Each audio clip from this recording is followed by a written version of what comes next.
Oke, baiklah, saya Len Melsi Masari. Saya akan membentangkan bahagian saya, yaitu pengenalan latar belakang.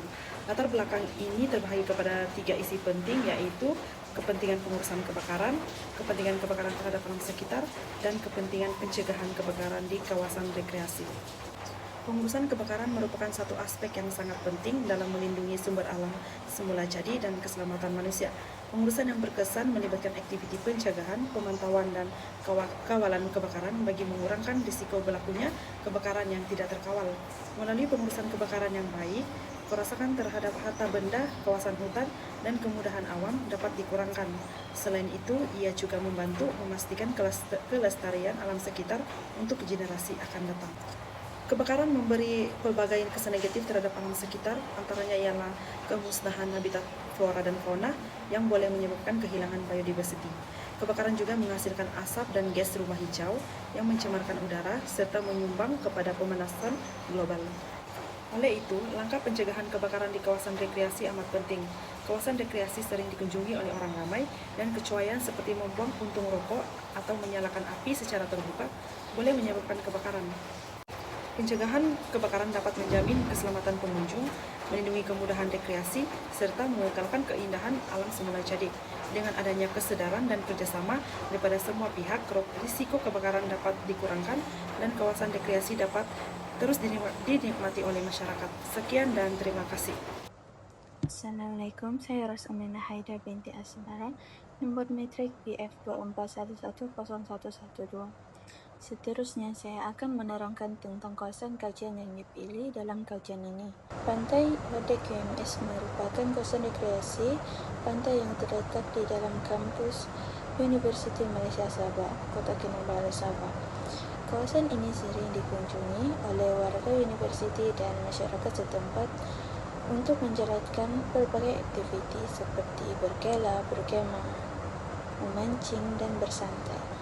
Selain itu, Pantai Odek juga digunakan sebagai lokasi program kokurikulum, latihan lapangan, serta aktiviti pendidikan luar. Namun begitu, aktiviti rekreasi dan perkemahan yang berlaku secara berterusan di kawasan ini boleh meningkatkan risiko kebakaran. Antara punca yang boleh menyumbang kepada kejadian kebakaran ialah penggunaan peralatan memasak mudah alih, pembakaran terbuka, pembuangan puntung rokok, dan sampah yang mudah terbakar. Oleh itu, penilaian risiko kebakaran serta cadangan strategi pengurusan kebakaran perlu dilaksanakan bagi mengurangkan potensi kejadian kebakaran, menjamin keselamatan pengunjung, dan memelihara kelestarian Pantai Odek UMS. Seterusnya, saya akan menerangkan objektif kajian ini. Objektif pertama ialah untuk mengenal pasti risiko kebakaran yang terdapat di kawasan Pantai Odek UMS. Hal ini penting untuk mengetahui tahap risiko kebakaran yang mungkin berlaku berdasarkan keadaan persekitaran dan aktiviti yang dijalankan di kawasan tersebut. Objektif kedua ialah menilai faktor-faktor yang menyumbang kepada kebakaran. Antara faktor yang dikenal pasti termasuklah penggunaan peralatan memasak mudah alih, pembakaran terbuka, pembuangan puntung rokok, serta sampah yang mudah terbakar. Akhir sekali, kajian ini bertujuan untuk mencadangkan strategi pengurangan risiko dan tindak balas kebakaran yang sesuai. Langkah ini penting bagi mengurangkan potensi kejadian kebakaran, meningkatkan keselamatan pengunjung, dan memelihara kelestarian Pantai Odek UMS. Assalamualaikum dan selamat sejahtera semua. Nama saya Haikal bin Saprin, memegang kad matriks BF 24160 Bagi bagian saya akan membentangkan berkaitan dengan kawasan kajian. Kawasan yang dipilih adalah dalam kawasan Universiti Malaysia Sabah, yaitu kawasan pantai yang dinamakan Outdoor Development Center atau lebih dikenali sebagai ODEC. Pantai ODEC memainkan peranan sebagai kawasan yang mempunyai risiko kebakaran yang lebih rendah berbanding kawasan hutan pedalaman. Hal ini kerana kelembapan udara yang tinggi, pengaruh angin laut, dan kehadiran tumbuh-tumbuhan pantai yang kurang mudah terbakar. Walau bagaimanapun, kawasan ini berpotensi mengalami kebakaran permukaan terutama semasa musim kemarau apabila daun kering, rumput dan sisa organik terkumpul di kawasan rekreasi atau tapak perkemahan. Aktiviti manusia juga seperti unggun api Barbecue atau pembuangan puntung rokok secara tidak terkawal juga boleh menjadi sumber pencucuhan kebakaran. Sekian daripada saya, terima kasih. Bagi metodologi kajian ini, terdapat 4 kaedah utama yang digunakan iaitu pengambilan gambar, lawatan kawasan kajian, temu bual dan mengenal pasti bahan mudah terbakar. Pertama, pengambilan gambar dilakukan di kawasan audit QMS sebagai kaedah dokumentasi. Gambar yang diambil melibatkan keadaan persekitaran vegetasi serta bahan-bahan yang berkaitan dengan kajian. Dokumentasi ini membantu dalam proses analisis dan menjadi bukti sokongan bagi hasil pemerhatian. Seterusnya, lawatan ke kawasan kajian dijalankan untuk membantu pemerhatian secara langsung terhadap keadaan sebenar kawasan audit UMS. Melalui lawatan ini, kami dapat mengenal pasti ciri-ciri kawasan seperti keadaan tumbuhan, persekitaran, dan faktor yang boleh mempengaruhi kajian. Kaedah ketiga ialah temu bual, di mana maklumat diperoleh daripada individu yang berkaitan bagi mendapatkan pemahaman tambahan mengenai keadaan kawasan kajian, pengurusan kawasan serta faktor-faktor yang berkaitan dengan kajian. Akhir sekali, pengenal pasti bahan mudah terbakar dilakukan melalui pemerhatian terhadap bahan seperti daun kering, ranting, rumput kering, dan sisa tumbuhan yang terdapat di kawasan audit QMS. Kaedah ini bertujuan untuk mengenal pasti faktor yang boleh menyumbang kepada risiko kebakaran di kawasan kajian. Itu sahaja. Sekian, terima kasih.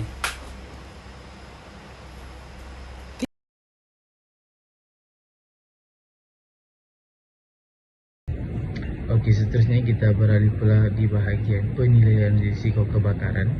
Jadi terdapat 4 komponen yang dapat dikenal pasti semasa melakukan pemerhatian tersebut. Yang pertama adalah bahan api semula jadi atau buatan. Yang kedua adalah cuaca. Yang ketiga adalah topografi atau bentuk muka bumi. Yang keempat adalah aktiviti manusia. Seterusnya, saya akan membentangkan analisis risiko kebakaran di kawasan campsite Pantai Audit QMS. Berdasarkan pemerhatian yang dijalankan, terdapat 3 faktor utama yang berpotensi menyebabkan kebakaran. Faktor pertama ialah kehadiran rumput dan daun kering yang mana dikategorikan sebagai risiko tinggi kerana mudah terbakar apabila terdedah kepada sumber api atau suhu yang tinggi. Faktor kedua ialah aktiviti pengunjung seperti merokok, pembuangan sampah mudah terbakar, penggunaan peralatan memasak dan pembakaran terbuka yang boleh mencetuskan kebakaran akibat kecuaian manusia. Seterusnya, faktor ketiga ialah cuaca panas dan angin pantai yang boleh meningkatkan risiko kebakaran serta mempercepatkan penyebaran api sekiranya kebakaran berlaku. Bagi mengurangkan risiko kebakaran, terdapat 5 cadangan strategik pengurusan yang telah dilaksanakan oleh pihak Audit Club UMS. Antara langkah yang diambil ialah menjalankan rondaan dan pengawasan secara berkala bagi mengesan aktiviti yang berisiko seperti merokok, pembakaran terbuka. Langkah ini kerap dijalankan oleh Pusat Penyelidikan Ekonomi Biru dan Keselamatan Maritim Audit Club UMS, PEBKM. Selain itu, papan tanda keselamatan serta pelan tindakan kecemasan turut disediakan bagi meningkatkan kesedaran dan kesiapsiagaan pengunjung. Pihak pengurusan juga menjalankan pembersihan bahan mudah terbakar seperti rumput, daun kering, dan sampah secara berkala, di samping menyediakan alat pemadam api di lokasi yang mudah diakses untuk tindakan awal sekiranya kebakaran berlaku.